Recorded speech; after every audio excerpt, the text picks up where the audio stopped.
This is a floppy disk. It's where my computer games came from when I was a kid. It wasn't the most reliable, and you need like 8 of these to install Windows. But at least according to all of these articles, it's what keeps 45,000 flights a day from crashing in the US. They still use floppy disks. Sorry about the aggressive maneuver. It's not normal at all. You've got a computer system that's 30 or 40 years old. Flight Jet 560, hold right there, sir. Don't move.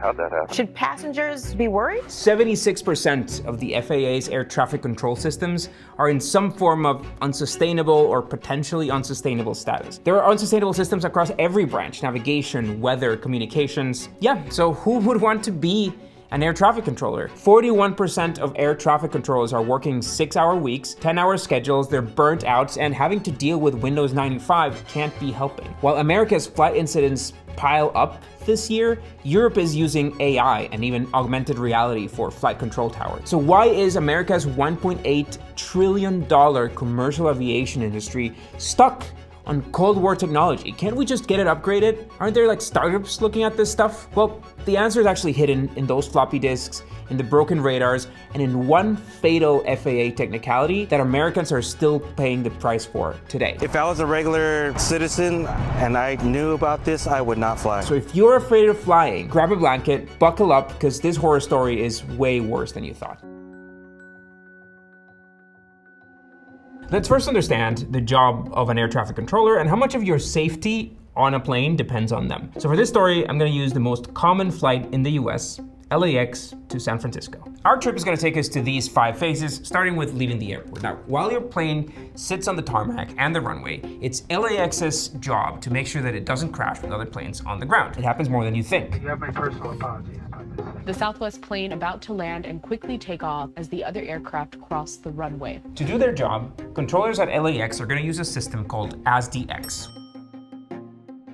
which looks kind of like this in practice. Now, ASDX is 2000s-ish technology, and it does one thing very well, but it has one dangerous flaw. Now, to place planes on a map, ASDX is gonna use a bunch of different sources. For example, most planes these days have a GPS, and what a GPS does is catch signals that the GPS satellite network sends and triangulate the plane's position based on the time that it took for each satellite signal to arrive. GPS satellites actually don't receive any signals back from GPS devices. They're just emitting signals with the satellite's own location. So the plane knows where it is, but the satellites themselves don't. And that's why you can use a GPS safely without the government tracking you. Now, what a plane does is it'll forward its own location through a system called ADS-B, and that's one of the sources that ASDX uses to fill the map. But redundancy in aviation is crucial. We can't rely on a single system. What if the plane doesn't have ADS-B? Or if the system fails? What if the GPS feed is jammed? So again, ASDX uses a bunch of different sources for redundancy, which is great. And besides ADS-B, it also uses data from the airport's ground radar.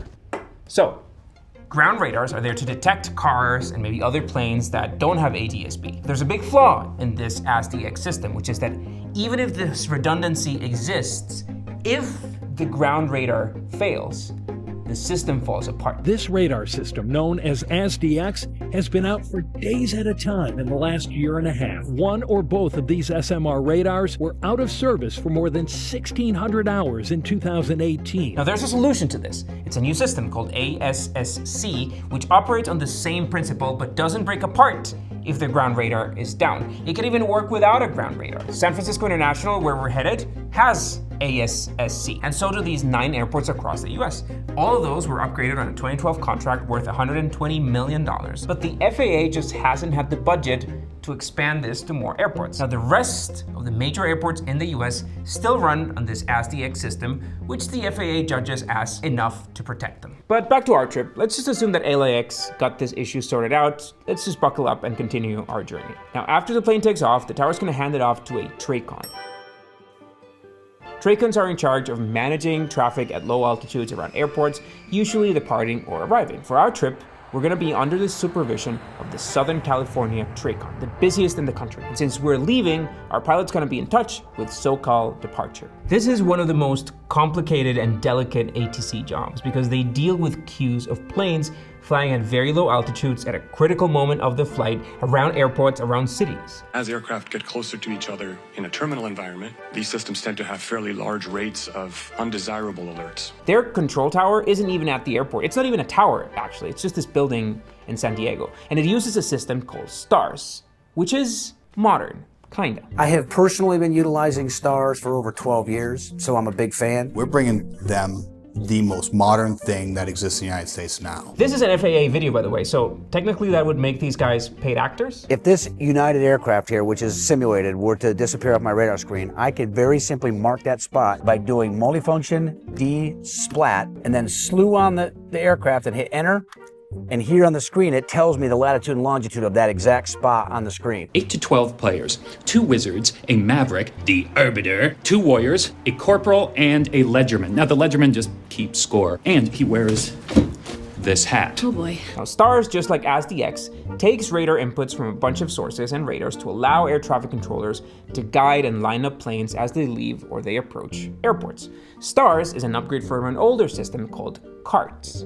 Now, upgrading all the TRACONs in the US to this system took, wait for it, 24 years, and the whole thing ended up costing about $2 billion. The original $940 million contract was given to defense contractor Raytheon in 1996, and it took 8 years for the first site, that'd be in El Paso, to go live, in part due to budget constraints halfway through the project, which is a clue to a bigger problem. And then the last facility to get this was the Grand Canyon ATCT 25 years later in 2021. Beyond the budget issues, part of the problem is that for 25 years, you had some facilities running on CARTS, some facilities running on STARS, which meant that air traffic controllers would have to train for both or were constrained to just one type of facility. Also, upgrading this stuff is really hard because you can't just turn off the system to add new infrastructure, bring new computers, add a software patch, because these are 24/7 critical systems. But it's also not impossible. In the span of those 25 years, Europe went through basically 3 different generations of this technology. More on that soon. And then after that STARS is also not completely fail-proof. Air traffic controllers at Newark International Airport in New Jersey were, quote, traumatized after equipment failures cut off communication with planes 2 weeks ago. Over 400 delays and more than 200 cancellations, and that was just yesterday at Newark Airport. In defense of STARS, it looks like the breakup mess that happened in Newark early 2025 wasn't necessarily due to the STAR system itself, but to the facilities and their maintenance. Just like our LAX flight is operated by the San Diego TRACON, Newark approach and Newark departure used to be operated by a TRACON facility in Westbury, New York. But after struggling with severe understaffing, the small team was moved and consolidated at the TRACON in Philadelphia, Pennsylvania, just at the Philly airport. Now, the 2024 Newark outages were actually caused by a bandwidth problem between the two facilities. In 2025, the problem ended up being a shorted wire that blew the circuit breaker. And this again proves why redundancy is so crucial for these systems. And while the technology, STARS, has some redundancy, the budget doesn't seem to allow for making the facilities themselves fail-safe. That was all in the East Coast. That's an East Coast mess. Let's just get back to our trip. We're probably safe on the other side of the country. Now, as our flight leaves the so-called departure TRACON, it moves into the next phase, en route. And after the plane clears the airport and the city area, usually at around 18,000 feet, a handoff is gonna occur to the ARTC. Because above 18,000 feet and outside TRACON areas, these high altitude centers really control most of the sky. In our flight in particular, we're gonna be flying through the Los Angeles Center and then through the Oakland Center as we approach San Francisco. Now, these are just 2 of the 22 ARTCs in the US, and these guys by far have the oldest tech in the book. To start, as a flight approaches an ARTC, a physical paper slip is gonna be printed, one that's kind of just like this. The strip is placed in the proposed departure bay well in advance of the departure time, allowing the controller plenty of time for pre-planning. To this day, air traffic controllers use paper strips to keep tags on their flights. Speaking of paperwork, if you're looking to start a company in the US and not have to deal with all the paperwork, you should look into Dula, who helped us fund the production of today's video. Dula is a venture-backed Y Combinator company that doesn't just help you register a US LLC from anywhere in the world in minutes, but it actually handles the entire business backend for you,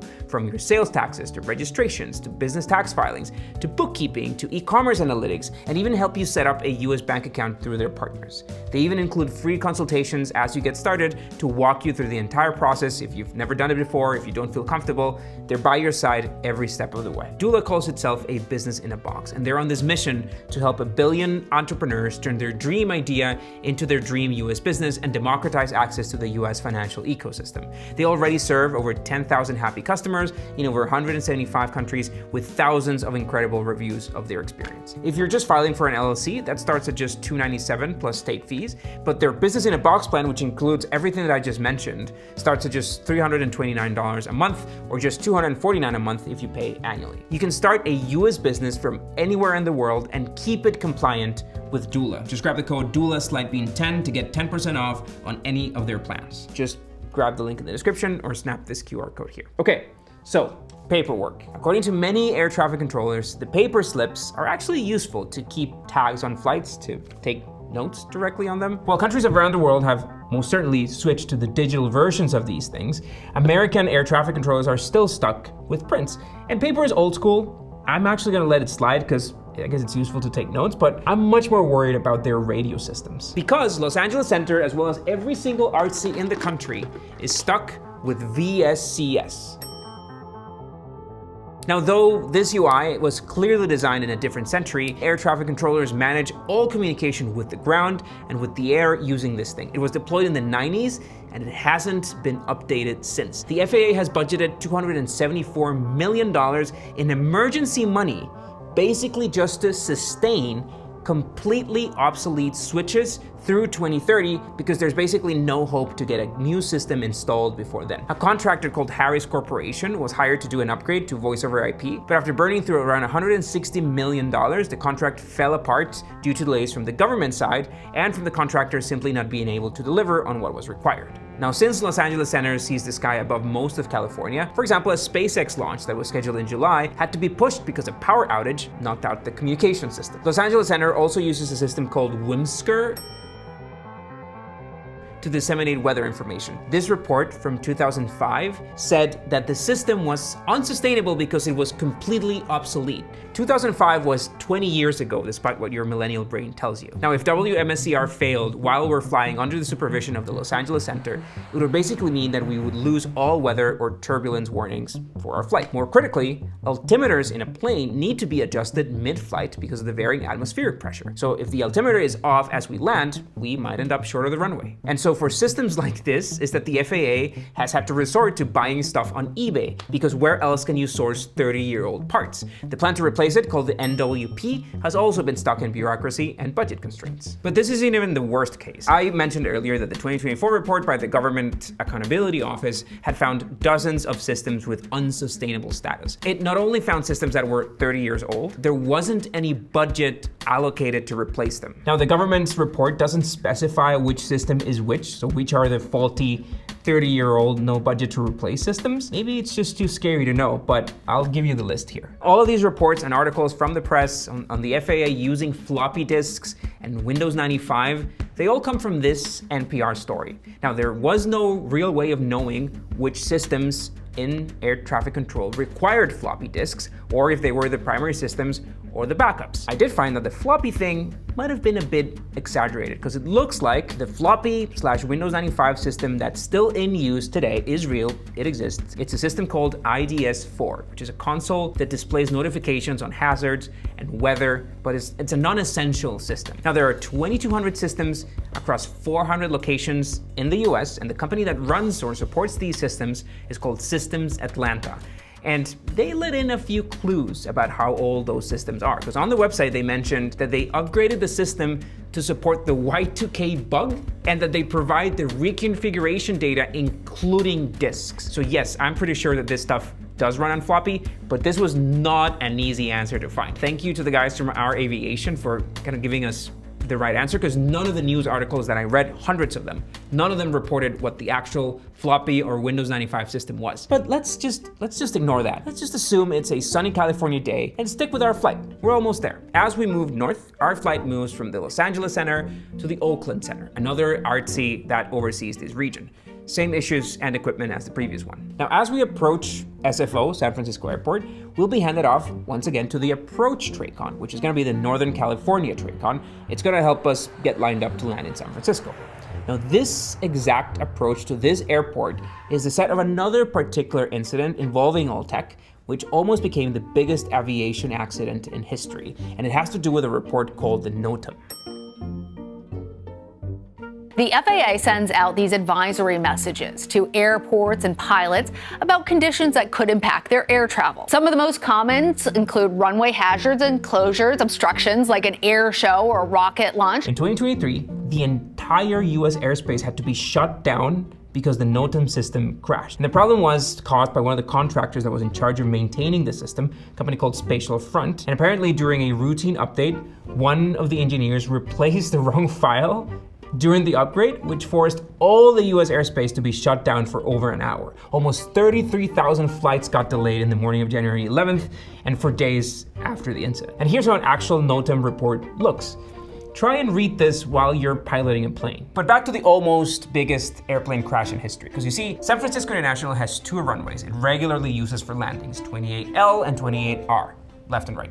Now, the Notam included a notification that the left runway was going to be closed, but the pilot missed it, in part due to exhaustion, in part due to the Notam being freaking hard to read and filled with not so urgent information. Because he missed that 28L was closed, he thought 21R was the left runway and lined up to land on the taxiway, which had 4 or 5 different planes queued up for takeoff. Now, in the investigation, the National Transportation Safety Board found that the approaching plane reached an altitude of 59 feet, that's 18 meters, before the pilot course corrected. They missed one of the planes in the taxiway by just 14 feet, 4 meters. There is currently a contract with a company called Concept Solutions to revamp Notam, and as of shooting this, the contract is open, ongoing, but the FAA has a backlog of $8.3 million to finish funding the project. There are 2 recurring themes that we've seen with our flight. The first one is the fact that there are hundreds of facilities, thousands of radars and mainframes all over the US that need to be upgraded if we want to level up the system. And since this is critical infrastructure, it can't be shut down, so any upgrade needs to be made while the systems are still running. Moreover, even if the funding exists, by the time you finish upgrading the systems, years will have passed, and there's a good chance that you're back where you started with decades-old infrastructure. But the other major problem, the much bigger problem, is funding. If you were to charge $10 to each one of the 850 million passengers that flew over the US, you would fund this entire $31 billion system overhaul in just 4 years. The problem is, there's one sentence in the law that created the FAA that won't allow them to do it. Now, the trigger for the creation of the FAA was, believe it or not, another airplane crash, because in '56, after 2 airplanes collided in midair over the Grand Canyon because there was poor or basically non-existent air traffic control, Congress finally decided to take some actions. So first in '58, with the first Federal Aviation Agency, which has the same acronym, but it's not the FAA. And then the current FAA, which is the Federal Aviation Administration, was established in 1970, and it's funded via the AATF. This is a federal fund that collects ticket, fuel, and cargo taxes that's used to expand airports and to fund the operations of the FAA. But the flaw in the law is here. Here, amounts in the trust fund shall be available as provided by appropriation acts for making expenditures after blah, blah, blah, blah, blah. The keyword is here, appropriation acts. Appropriation acts basically doomed the FAA to play politics every year. What that means in plain English is that the FAA has no dedicated budget, despite it being funded by this trust fund. In other words, every year, Congress needs to approve the FAA budget. And regardless of the modernization needs, regardless of the failing infrastructure, regardless of the floppy disks, regardless of the trillion-dollar industry that the FAA oversees and the almost 1 billion passengers, every year, the FAA needs to go to Congress and play politics and beg for funding. Now, this is the exact opposite of another federal fund, the Highway Trust Fund, that's automatically funded from a tax in fuel and does not require appropriation from Congress. With the FAA, Congress appropriation committees are the ones who ultimately decide what gets funded and what doesn't. It's a power to Congress that can be used as a bargaining chip when needed. There have been countless efforts through the years, new legislation, to raise funds to make this budget dedicated and mandatory, and they've all failed, in part due to politics, but also in part because aviation groups have been largely opposed to imposing user-based fees on planes and on flights. Now, the complete opposite of this is the model that's used in Europe, where user fees are the main source of funding for these agencies. They're overseen by this multi-government body called Eurocontrol that has a mandatory, dedicated budget then distributes to the national service providers. And the fact that the budget is dedicated allows the system to operate with a much more predictable budget and to spend money in R&D. And you can see the results of that R&D spent today. For example, virtual control towers that are deploying in 2021. It's exactly what it sounds. They don't need to be high up on a tower anymore because there's a display that replaces the tower at the airport using cameras. And instead of making you deal with a screen where you have all the planes, you have augmented reality to identify each plane in this runway that you're seeing. Another system is called Intelligent Approach that started rolling out in 2015. It was first used to make a more precise estimation of the distance between planes as they land, and then they incorporated the pilot's estimate for the time on the runway to be able to even maximize further the number of landings per hour. An AI-based system started tests at the Düsseldorf Airport in Germany in 2023. It's this machine learning-based approach to help air traffic controllers maximize landing times even more. Eurocontrol today has 15 operational AI initiatives across the continent and 12 additional ones under development. From AI-powered Notam to speech transcription, because who in the world understands those tower communications? So the next time you fly, don't worry. Do remember that flying is still the safest form of travel, but if something does happen, you know who to blame now. Now, if you're a frequent flyer mile hoarder like me, make sure that you check out our video on the hidden catch about those credit card rewards. We'll catch you on the next one.